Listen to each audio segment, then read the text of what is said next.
قوافهني جدي ساياج ناف كافر ابو مهاتي جحيلت ما يرابن تلك صور كان برخو ونعوذ بالله دي ججنا يكودو بيروس كان على اساس روجا بين دارايا خلي تعالى ما باريزيتن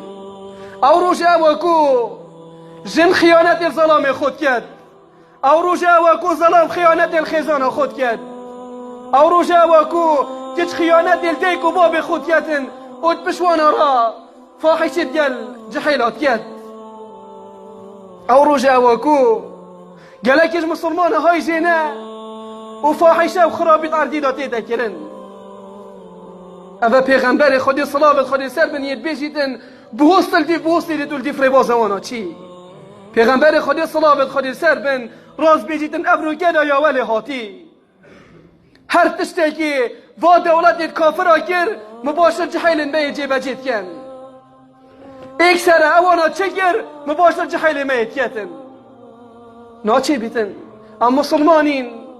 خودی تعالی افهنی بوما ندانایه رب العالمین حساش ما رازی نابیتن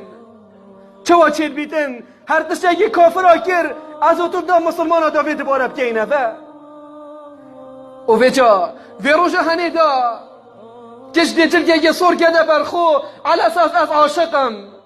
خودی تعالی ما پاریزید